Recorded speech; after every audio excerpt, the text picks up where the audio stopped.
Hey everybody, it's Nate Fay, one half of your host of Ben and Nate's Questions That We Ask People on the Internet. I'm Nate Fay and I'm a licensed massage therapist for over 18 years in private practice. I'm also an osteopathic manual therapist, dual certified. And when I'm not in my private practice, I've been on the road presenting for Eric Dalton and the Freedom from Pain Institute. Hey everyone, my name is Ben and I'm the other half of Ben and Nate's Questions We Ask People on the Internet. I've been a licensed massage therapist since 2003. I've held various positions in the massage industry, from being an employee to owning my own massage therapy business.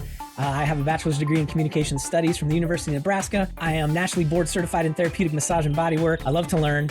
I have a small YouTube channel called Benji and the Massage. Check it out if you want to. And in my spare time, you might find me playing foosball. I dig it, buddy. And with that being said, disclaimer alert. Disclaimer alert. Disclaimer alert. Disclaimer alert. The opinions expressed on this show are of Ben and Nate's and no other practice or business that we work with or work for. The intent for this show is for entertainment purposes, and if you learn something that would be cool, let us know. Let us know on our new Facebook page, Ben and Nate's Questions We Ask People on the Internet. Since I brought that up, Nate, why don't we tell people how this show works? Absolutely. So what we want you to do is we want you to like and follow our page, Ben and Nate's Questions That We Ask People on the Internet. And each week we pose a question having to do with the massage therapy industry. We want you to think about that question, give us a thorough response, and we record this podcast. We pick our favorite answers and we discuss the question that week. I got one other question for you, Nate, because you know I like to ask these extra questions. I'm ready. What is the washing machine's favorite song? Because I know you like laundry and I know you like music, so I'm trying to combine these two things into a question. So what is the laundry machine's favorite song? What is the laundry machine's favorite song? What is it? You spin me right round, baby, right round, like a record, baby, right round, round, round. Listen, we're the only podcast that tells these amazing jokes to start our show, and I thank you for that. So for bonus points, Nate, can you tell me who sings that song? I know it's an 80s song, yeah, and it's gonna drive me crazy now.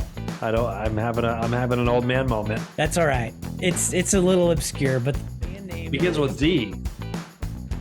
Dead or Alive. I'll give you half a point credit for that. I'll take it. So hey, we got a question this week. Today's question is, what makes an ideal client? Someone who's on time, compliant, etc. How is it up to us to educate and make an ideal client? So the question I always ask you, Nate, is what are the reasons behind the question that was asked? Well, I thought about this question primarily because I was thinking about like the beginning of my career and to sort of now, right? And in the beginning of my career, right, I mean, whoever called and wanted an appointment, I would see them and I would work with them. And I remember like some colleagues that had been in the field for a long time, and I would hear other teachers say, I get to pick and choose my clients. And I never really knew what that meant in the beginning of my career. And I'm at a point now where, you know, for several years now, where I feel that I can sort of pick and choose my clients. How do we make that ideal client that we want to keep with us and possibly have with us for a long time? That was part of the question in my thinking. And the other part of my question, which wasn't really put out there, but I want to talk about today, is also in the early part of my career. A chiropractic friend of mine invited me to a seminar, and the seminar was actually all about how to make patients. And it was pretty interesting, right? How to make a patient. So with that being said, we had several answers this week. Yeah, Nate, why don't you let me know what answer stood out to you? You know, there's one that I really liked. It was a pretty thorough answer. And it came from one of our listeners, Jessica. And Jessica said, to me, an ideal client values the work that we do in a session. They want to be there. They believe it's going to help, and they're willing to put in a little bit of effort on their own. Now, how do we educate and create those clients, those ideal clients? I believe it's through good boundaries, creating a safe container of therapy, and good communication. I like that. So Jessica covered sort of, you know, a lot of the spots that I was sort of thinking in my head. What was your take on that, and what answer did you find to be the most fascinating? As I was reviewing the answers, I don't want to make this a cop out, but I liked all of them because I'm of the opinion that everyone can make their own client, picks their own ideal client, and trains their own ideal client. So I kind of like each individual has their own way to make an ideal client. Absolutely. Let's dive deep into that. Let's start thinking about that. Nate, how about we start off and you tell me, how would you define your ideal client? It's interesting, right? So a person calls your office. I don't have a front desk person. So I'm like the first line. So I'm not only the front desk person, but I'm also the therapist, which is a pretty rare thing, like in the healthcare industry and the world of wellness. Most people have a front desk person. So certainly, right, when you answer the phone and somebody's calling you with low back pain, what are they going to start doing? They're going to probably pour their heart out to you a little bit. So part of me wants to pick up on yellow flags, red flags as I'm listening to this person's history. What are they looking for? What do they ideally want? And try to just pick up on some of those things. And I'll gather some of that information at the phone call. And then certainly when they come in for their first visit, we'll do more of an intake session. And there's certain things that I want to hear in their history, like what kind of client are they? Like, are they the type of client that, wants to feel better, wants to sort of get on with their life, right? So to me, that's a step in the right direction for the type of client that I'm looking for. I want to create independence with somebody. Am I hearing in the client's history that they've been everywhere, tried everything, and they're not getting better? That might be like a yellow flag to me. Am I going to just be another practitioner in their mind that doesn't necessarily help them, right? Another notch in their belt, if you will. And those are some of the things that I want to start kind of looking for, right? And I might further deduce that by asking the questions, what are your goals, right? What are your goals? What are you looking to do? And so that we can work on things within and outside the office. And the second visit might tell that story a little bit more. Are they feeling better? That's always a bonus. Are they compliant? Did they stick with their home goals? And is this the type of client that I want to sort of put effort into? And it's always a mutual thing too, right? Because certainly our clients or patients are looking for things from us as well. And certainly, like Jessica talked about in her answer, right? We all should always establish, right, good boundaries in the beginning, have good policies up front, everything from, being on time, cancellation policies, and whatever else fits your practice. So that if this person does become a long-term client, patient, or a short-term client or patient, they can also, it's also like a test of, are they going to sort of respect and follow those boundaries that are put into place in the beginning. So I think at the end of the day, there's a lot of things coming into play that are said and that aren't said. How about you? What do you think of that? I'm still thinking about your ideal client here because I want to summarize what you said. So if I were to bullet list some of the things that you look for in an ideal client. If I was to summarize this, right? 3 things, all right? Good policy follower, wants to draw the line in the sand of what type of client they are. Are they going to be a client that wants, independence, or are they going to be want to be a client for life? But as long as they draw that line in the sand, I'm happy to work with them either way. Or are they the type of patient or client that just wants to keep going through the system of, wearing that badge of pain on their sleeve, and you're just another person that helps them?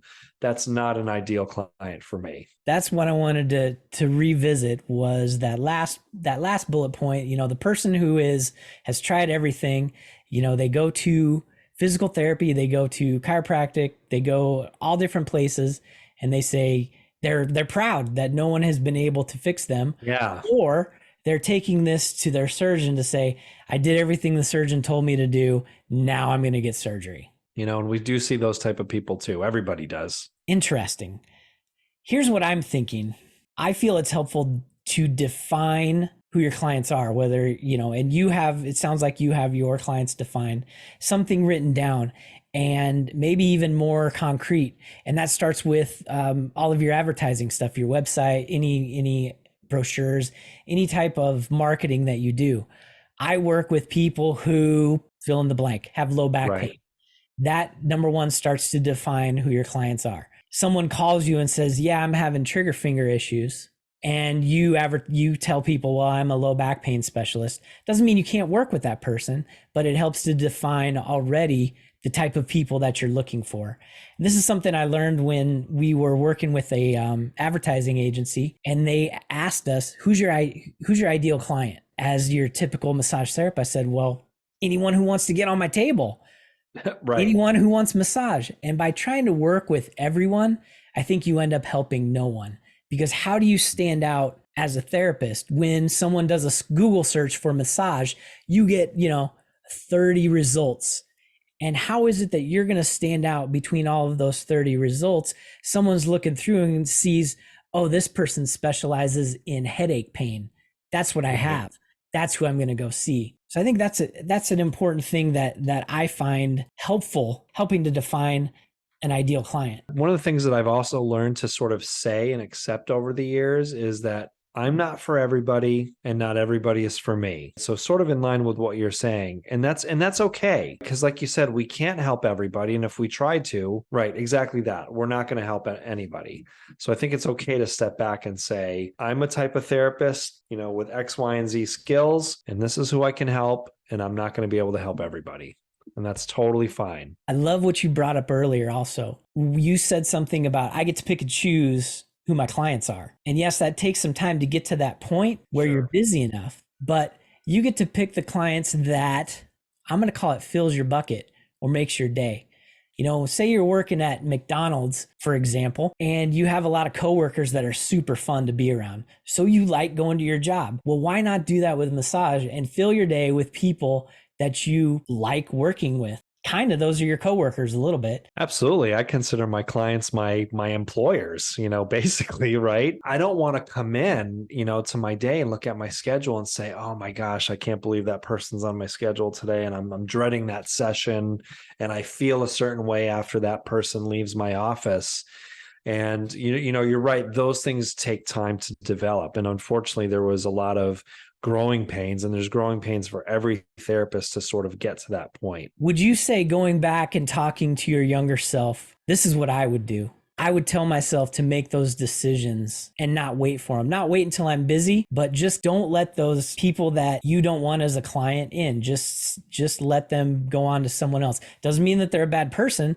Just means you don't want to work with them. I think I would have saved myself a lot of headache had I started that a lot earlier. What do you think? It's possible, but I think there's a lot of factors in that too. We're honing our skills, right? They call it practice for a reason. We're practicing things on clients. If you go to a continuing education class, you're going to come back with new techniques, and you're going to practice those techniques and see how they work and see how they don't work. You're going to practice how you answer the phone, and you're going to say, okay, well, I don't like what I said in that phone call, so I'm going to remember to leave that out for the next time. I sort of like the art of learning and failing, the art of failing. You can keep failing, and eventually people don't even realize you're failing, and you're actually having good outcomes at that point. Let's go back to something you said earlier, and it was training patients to become patients. Tell me more about that. This was a fascinating thing that I witnessed a long time ago in my career. The early part of my career was spent working within a chiropractic office, and I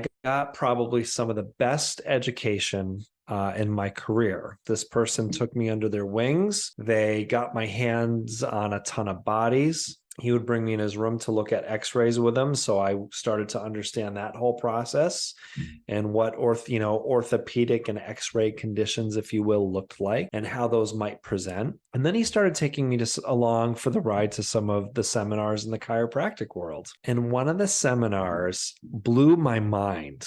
Not necessarily in a good way. And it was all about how to make patients. And this several hour long seminar was basically, do you want to have the ability to see 50, 60 clients a day? So in our field, we don't have that, because one of the things I love about our field, I say it all the time, is we have time. So most of us are spending 30, 45, an hour, 90 minutes with a client. And then some fields, 2 minutes, 5 minutes, 10 minutes. You want to see 50, 60 clients a day.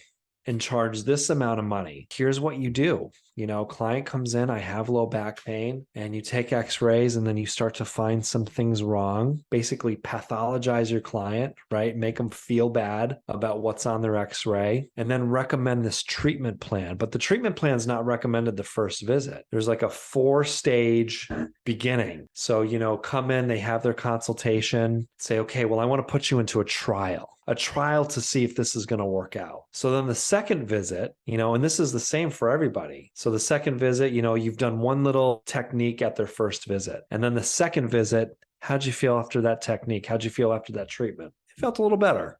Great. Now let's talk about what's happening to your body when you get their type of treatment. Okay. And now we're going to treat you again today. And then at your third visit, do a little more. And then at your third visit, how do you feel? Great. We're going to do a little more. Now, your fourth visit, we're going to have a talk about financials. I need to see you 3 times a week for a year to fix whatever problem that we've created. And your insurance is going to cover this much, but we need to do X, Y, and Z. So your out of pocket's going to be this much. And I saw that work almost 99% of the time.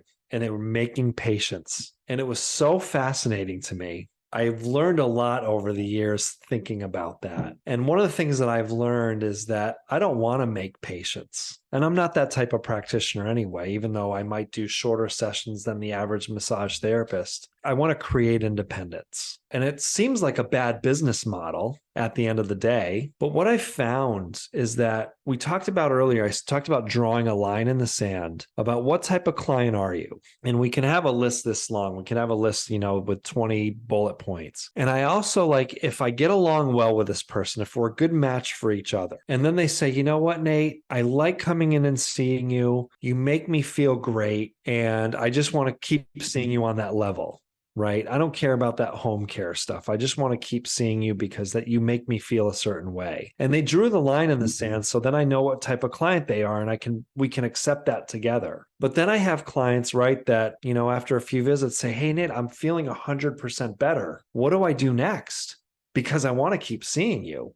So how can I keep seeing you even though I don't have pain anymore? Even in a way, as much as I like to want to create independence, we develop these relationships with our clients that end up being lifers. But it's different. I don't want to pathologize somebody. I don't want to just draw out their bank account over an issue that they really have. And it's something that really exists in our respective worlds. So that's another way to make a patient. That's interesting. So let me try and summarize what I heard you say. You can create someone who is dependent on the treatment, not even caring about the outcome or helping that person. You just make them dependent on the treatment. And is that, I don't know, is that even ethical? That's a whole nother episode. But, and I thought about that too, Ben, and I'm actually glad that you brought that up because the outcome becomes very different. The outcome isn't about, does this person have low back pain? Because the outcome has to be a year from now or 6 months from now, 3 treatments a week for 6 months or 1 year.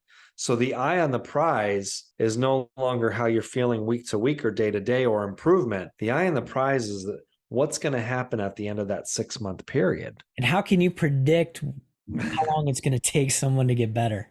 Yeah. And how if you long keep can you? holding that carrot out there for them, Yeah. we'll see how you're doing at the end of next year. That's right. And it's fascinating.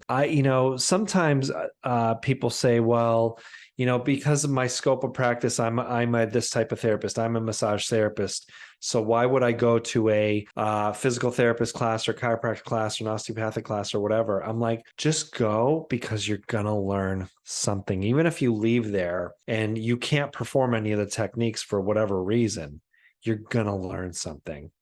And it's a fascinating look into other fields. Well, it sounds like we've had a lot of we've had good teachers, Ben, because, I do the same thing. I sort of reevaluate as I go. And at the end of the day, body work feels good. And sometimes I talk to people about that too. People come in and they don't have a problem.